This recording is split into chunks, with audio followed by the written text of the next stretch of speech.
Hey, what's up guys, it's Lee, and in this video, we're going to discuss 6 reasons why you should become a second photographer for weddings first before becoming a lead photographer. So I'm going to give you 6 reasons why that is going to be a great idea for you to do. So if you're somebody who has been thinking about getting into wedding photography, but you're not really sure where to start, or if you should start off as a second photographer, this video is going to be for you. So the very first reason is going to be that you're going to gain valuable experience. So when it comes down to weddings, weddings are very high pressure environments, and there is a lot that goes into it, right? There is so many dynamics that are involved in a wedding day, right? There is the wedding party, there's the bride and groom, there's the family, there's your gear, there's vendors, there's so many different things. And also the different lighting scenarios that you're going to encounter as well. There's a lot involved.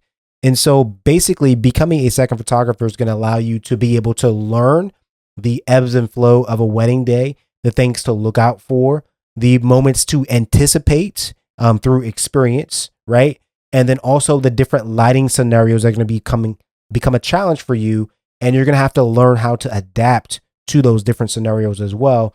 And becoming a second photographer is something that allows you that breathing room to actually learn and see and take in how to approach those different situations versus being just thrown into it and having to figure it out on the spot, which is creating even more pressure for you during the wedding day. So that is a big reason why I think you should start off as a second photographer. That learning curve can be pretty steep depending on where you are and the different types of weddings that you're going to be photographing. So I think that is a very, very important reason, again, why to start off that way.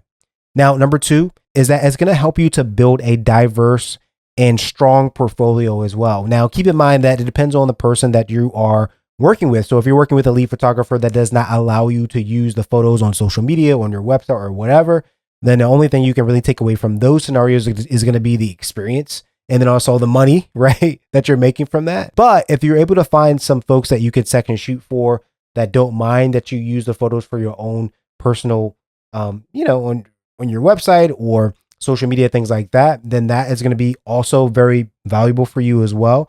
But just keep in mind that even if they are allowing you to do that, just keep in the back of your mind that the wedding day is the most important to the bride and groom. So that means don't jump in and try to get those shots for yourself when it's not appropriate, right? So just be mindful of that and also be respectful of the lead photographer or videographer, whoever's there, so that you're not getting in the way as well. Because there are times where there are second photographers and you can really just tell that they are just in it for themselves. Make sure that's not going to be you, because you also, along the way, want to establish yourself as a solid, reliable second shooter, and also be able to build that nice reputation for yourself as well as you get into becoming a lead photographer and photographing weddings on your own as well. And that is going to lead to, again, a diverse portfolio, and it's also going to be able to show that you have a lot of versatility in terms of the different types of weddings that you're able to shoot, the different lighting scenarios that you're going to be in, and things like that. Now, number 3 is going to be your ability to network with wedding professionals or any industry professionals. So that means wedding planners, day of coordinators. That means venues. That means, makeup artists and DJs, things like that. Being able to have those organic conversations and relationships that you built with those individuals that hopefully, again, show them that you are a hard worker, that you're skilled, that you know what you're doing, you're confident, you can handle a wedding day. And hopefully one day that can also kind of, bleed into opportunities for yourself, right? That can become a referral for you in the future based on those relationships that you're building and with those different individuals as well. So I think that's going to be very powerful for you as well. And obviously, again, being authentic along the way, right? Building those relationships is going to be paramount. Now, number 4. Now, this is a really big one. This is a real important one. And this is basically learning those wedding photography techniques. Now, when I say that weddings are challenging, what I mean is that they're challenging. wait. What I mean is that there are a lot of different scenarios that you're going to encounter throughout the day that you're going to have to be able to know how to handle, right? And being a second shooter is going to allow you that breathing room to be able to observe and to understand and to see how the lead photographer handles those particular situations, right? because you're going to find yourself in challenging lighting scenarios where it's not going to always come down to just the environment. You're going to be like, oh man, this room is super dark. Like, and normally you might use the window light, right? To kind of help to brighten up the room. But what if it's a really, really cloudy day? What do you do? What do you do in that scenario? What kind of gear should you have to combat a situation like that? Once you have the gear, how should you use that gear in that scenario? Where should you place the light? What kind of power should you have? What should your ISO be? There's different scenarios throughout the day you're going to encounter. These are things you're going to have to learn. Also with posing, right? Wedding photography is very different from portrait photography in some ways. Obviously, you're going to be posing people, but it's a different vibe. It's a different environment, right? So learning how to pose the bride, learning how to pose the bride and groom, learning how to pose the family or the bridesmaids and the groomsmen, being able to do all those things comes with experience. And what comes with experience is being able to observe these things and to learn from a lead photographer and see how they do things, right? And then you can take those things and do them yourself later as you learn and grow when it comes down to wedding photography, right? Also, one of the other things is, again, I'm going to touch on this, gear. Knowing the gear that is going to be required. What is the bare minimum gear that you should have to successfully execute a wedding, right?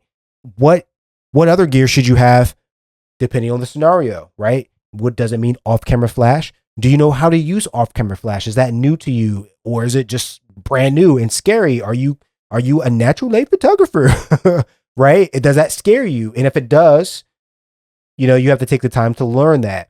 And if you don't know how to use it and you don't have that equipment on the day of the wedding, that is fine, but that leads into mentorship, right? So hopefully that lead photographer that you are working for, maybe not everybody, but maybe they are interested in becoming a mentor for you and helping you to learn those different scenarios, the different gear, different things you should do throughout the day so that you one day could become a better wedding photographer as well. So that is something that is going to be very valuable and not something that is going to be easily obtained if you just jump straight into weddings yourself, because that's going to be something you're going to have to learn yourself.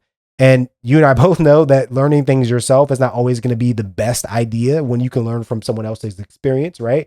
You can learn what didn't go well for them and just kind of skip to the good part and take off from there, right? Now, number 5 is going to be very obvious, and that is earning additional income, right?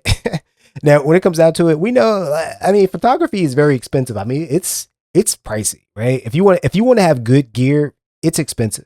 So the additional income that you're able to take from becoming a second shooter is obviously going to be very valuable for you, and valuable in the way that of being paid money, right? Cash. That's going to help you to actually, do whatever you want with the money, number one, or number two, maybe invest in the gear that you have so that you have a better setup, so that when you get out there on your own, you are fully confident in the gear that you have, right? And also the experience that you've gained from being a second photographer as well. Now, number 6 is a very, very interesting one, and I saved this one for last because I thought it was interesting. And that is the ability to improve your collaboration skills. Now, you might be like, well, what are you talking about, right? I can collaborate, Well, being able to collaborate on a wedding day is unique, and it's very different from other ways that you've probably collaborated in the past in other areas of your life, right? So there are different people you're interacting with. There's the lead photographer. There might be a videographer. There might be the wedding planner or the day of coordinator or the venue who is planning the day. There are different people that you are working with. The DJ as well, which is someone that you have to maybe chat with to figure out when certain things are happening or cue you up before things happen, right? Because the last thing you want to do is not have a good relationship or communication with that DJ. And, the reception starts, people start flowing in and you are not prepared, right? And that's something you're probably like, well, what are you talking about? If it happens, you'll know what I mean. So that is a big piece of that. And then also when it comes down to collaborating with the key people of the day, right? The lead photographer, videographer, or videographers, being able to collaborate with them is going to be very important. Having that situational awareness, knowing where the lead photographer is, where the videographer is, where you should be standing as people are moving around, where is everyone at? Where should you be? Always, where should you be? And where can you be to get the best shot, right? And also not getting in the way of other people, communicating, letting them know like, hey, where are you going to be? what lens are you shooting, so you can use a different lens and get a different view to mix things up. So being able to collaborate on all those different levels is going to be very powerful for you to learn. And then also when it comes down to interacting with the bride and groom, the family of the bride and groom, the groomsmen, the bridesmaids, folks that are there, just people who are attending the wedding, knowing how to effectively communicate with those individuals as well, where it could be just as simple as saying, hey, excuse me, I'm sorry, would you mind taking 10 paces to the right just so we can get this shot here? Something like that. Very simple, very easy, but are you comfortable enough to say that? How will it come off, right? Because people deliver things very differently. It can be offensive, it can be abrasive. You want to be able to understand and learn how to communicate effectively that is friendly, but also assertive and also gets things done, right? So these are things that you're going to pick up on and learn, right? When it comes down to taking those family portraits, knowing how to corral all these people that are just not interested in taking pictures. They really are not interested. A lot of times they just want to drink and have fun, but you have to be able to corral these people, get them together, knock the photos out.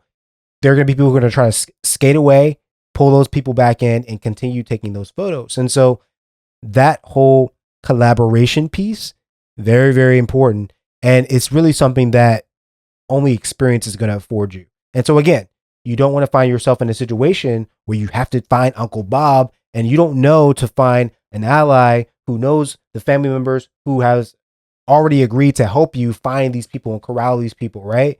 And bring those people back. Moments like that, things like that are very important. But if you haven't had that experience, it's not something that you may think of on the spot, which will make your job a lot harder. You can fall behind the timeline. It can just not be good. So that is another key piece as well. Now, if there's anything else that you have thought of that you think is very important for someone to learn as a second photographer before becoming a lead photographer, leave those in the comments below. If you haven't already and you found value in this video, hit the like button for me. And then also, if you haven't already, hit the subscribe button for me. I make videos, every single week. So go ahead and hit that subscribe button. Thanks for watching this video, and I'll see you in the next one.